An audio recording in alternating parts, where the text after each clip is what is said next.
guys, good afternoon, Pilipinas, all over the world, di ba? O yan, nag-live ulit tayo, nag-live ako ngayon guys, and also meron lang akong gustong, ano ba to? Gustong ipaliwanag at gustong sabihin. So, I will talk it in English din syempre, so that a lot of people will understand, di ba? Kasi syempre sa ating channel guys, there is a lot of Filipino people because I was a Filipino, di ba? I was a Filipino. I'm a Filipino British. That's why British, because my late husband was a British, di ba? Kaya Filipino.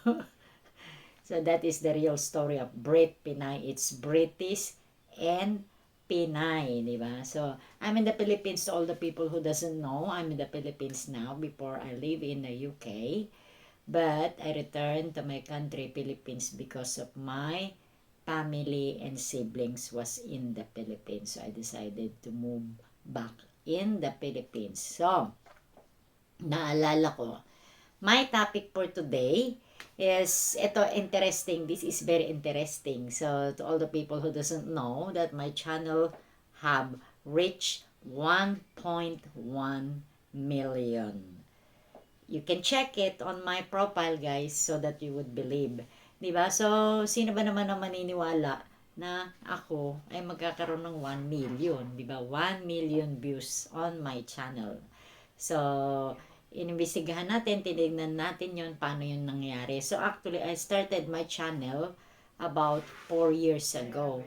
But the thing is, I haven't do the vlogging since I started na inopen ang aking YouTube channel, because my sister is the one who encouraged me to do the vlogging and singing on my channel. Pero tingnan nyo, sabi nila, as they said, reaching that 1 million milestone means roughly 60% 60% lang daw of all your YouTube channel receive fewer than 10,000 views. Crossing the milestone of 1 million mark place you in top 3% or 5% of all the creators on the platform. You will earn, sabi dito ha, if you are already monetized, you will earn at least 1,000 to 10,000 US dollars. So, that means meron tayong inaasahan. If I am not mistaken, dun sa ating pagkakaintindi so far that I've watched on my channel, kung ano talaga yung nangyayari. So, as long as you are monetized, yan daw ang ating kikitain. So, that is what we're gonna, they will pay us ng ganyan. Yan ang ibig sabihin eh. Di ba? Generates into 1,000 to 10,000 US dollar. Kasi you reach 1 million, 1.1. Actually, it's a 1.1 million views so far since I started my channel. So, di ba big milestone yun, maganda. maganda yung ano na yon, di ba? This is a good news on my channel. So, sino ba naman ang maniniwala? Sino ba naman ang mag-aakala that could happen on my channel? So, everyone on us, lahat ng mga YouTuber, mga content creator, di ba? Lahat ng mga YouTuber, as long as matyaga kayo, you keep on uploading, ganyan-ganyan, makikilala din kayo, hindi ba? Who knows, hindi ba? Dahil tingnan nyo nga ako, when I started my channel, I got only 3 subscribers. And then ngayon, dumami na siya. 3,000, if I'm not mistaken, 2,000 plus pa lang ang aking subscribers, guys. But I've reached 1.1 million views na ang aking buong channel. Lifetime yun na, hindi lang one video. Kasi syempre, iba na yung talagang mga big timer na mga YouTuber, di ba? Isang video lang nila, million na kagad yung nanonood. Kasi marami na silang supporters, marami na silang subscribers, o marami na nakapanood sa kanila. But mine, bihira daw yan. So, talagang napakaganda daw nung milestone na yun na nangyari sa akin. Oh my God! I'm excited. Pasensya na kayo, tumutunog yung isang cellphone ko. So, yon. Kaya tayo, don't lose hope. sumubok lang ng sumubok, hindi ba? So, sino ba naman mag-aakala na marireach ko yung 1.1 million? You can check it out on my channel. And siyempre, isasama ko yun dito sa ating vlog. So, I'm excited. Keep on doing pagbablog. Mga content creator na nandito sa YouTube. You keep on what you are doing. Kasi maabot din yun ninyo yung mga ganyan. Siyempre, marami rin ako mga nakilala na mga vlogger dito sa YouTube, guys. A lot of people ang lumapit sa akin, tumulong sa akin. They teach me how to do it. Ganito, mami, ganito gawin mo, mami, magganito ka muna. So, how did I reach that? Eto na yon.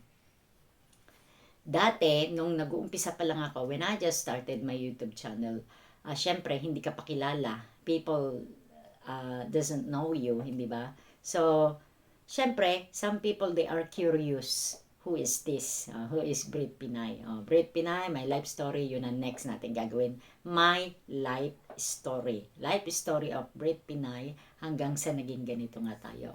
So, at first, ang nag-ano sa akin is my sister. My sister asked me to, encouraged me to do the vlogging and singing on YouTube. Hindi ba? And then secondly, it's because beginner pa lang tayo. Siyempre, wala pang manunood sa atin because they don't know us. Di ba? They don't know us. Di ba? So, isipin nila, sino ba yan si Brit Pinay? Who is Brit Pinay?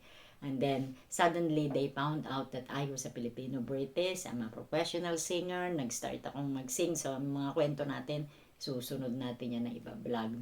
So, sinimulan ko siya. I will give you an idea or technique. How did I reach that 1 million views? 1.1 million views on my channel. It's a massive milestone na sinasabi nila na maganda daw yan na pangyayari sa iyong channel when you reach million. Ibig sabihin, a lot of people are watching you, a lot of people are supporting you or interesting yung iyong channel. So, that means interesting pala yung aking channel. So, I started with, pag hindi ka pa kilala, ito yon ang nag-tip sa akin yan, yung pamangkin ko, guys. Yung pamangkin ko. You need to upload videos. Kahit anong videos as long as natural, yung natural lang, yung walang halong kung ano-ano pa man, etc. So, I started with uploading a short video. Yun ang unang-una nakaano sa akin eh. Uploading a short videos. Either an animal videos, yung mga pani videos namin dito sa bahay, whatever, or travel videos, yung mga ganyan. So, I started with a short video. So, syempre, sa short video, maraming makakakita sa'yo, maraming makakapanood sa'yo. Di ba? So, that. And secondly, what I did is, I do the live stream because I am a singer. I am a performer. So, syempre, people find out that Brit Pinay is not only a pet lover, not only a traveler, not only a Filipino-British si Brit Pinay, and of course, Brit Pinay is a singer. So, yung apat na yan, all of those four, that is what I did on my channel. So, I guess, success, hindi ba? Kasi sabi nila, syempre at first, even if I reached the 1.1 million, that means marami na ang nakapanood sa iyo. But it doesn't mean all of the videos that you uploaded, all the video that you uploaded is a lot of people will watch it. So, siyempre, yung iba, they are busy. Some of your subscribers, mga old subscribers, new subscribers, they are busy. So, hindi pa nila napapanood yung mga latest na ina-upload mo. So, yun ang idea na masasabi ko so far that you can do on your channel. Don't lose hope. Just like I have a friend Gayon. Gayon is my friend. So, Gayon have a YouTube channel. Also, my friend Josephine Castillo, they are both singers. And also, Mega Floor is also on YouTube. They are my friends. They are my close friends. Bali, 4 po kami. But them, syempre, they are busy on what they are doing regularly sa kanilang tahanan because they are housewife. May mga anak din sila. So, they are focusing on yung pang-araw-araw na buhay nila and then also the TikTok thing. But they forgot the YouTube. Kasi nga sabi ko, makalimutan ko ng lahat, not my YouTube channel.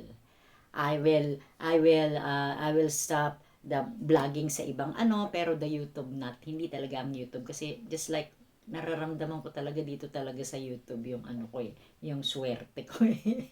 Kasi 'di ba, who knows, mare-reach mo yung 1 million, 'di ba? Sa different platform, on my different platform that I've joined, I did not even reach 5,000 or 10,000 or whatever, di ba? So, sa ibang platform na sinalinan ko, guys, I got only, ano na yung, on my Facebook, I got 1,000 subscribers only. 1,000 lang. And then, on my TikTok, I got mga 5,000, something like that, 5,000 to 6,000 na nag-follow lang sa iyo and then nag-subscribe sa iyo. So, the biggest one is my YouTube channel. My YouTube channel, I just reached 3,000 subscribers, but my whole channel got 1.1 million views. So, ibig sabihin, napanood ako ng 1.1 million. So, hindi ko talaga bibitawan ng aking YouTube. Mawala ng lahat, di ba? Wag lang ang aking YouTube because I love my YouTube channel. I created my YouTube channel. I love my YouTube. So, I have a feeling na itong YouTube channel ko, eto talaga yon. Meron nagsabi sa akin, there was a time that may nanonood sa akin while I was live on my channel. And then, did you know what she told me? One day, you will become famous. Sabi niya, sabi ko, di parang nagulat ako. Oh my God, really? Sabi ko, one day you will become a famous. Hindi ko alam kung ano ba siya, yung manghuhula ba siya, fortune teller or whatever. So, that's it for today, guys. Don't lose hope. Yun lang ang idea na masasabi ko sa iyo. That is the reason and that is the secret why I've reached 1.1 million. Even if you can check my profile, guys. You can see I got 1.1 million views. Thank you.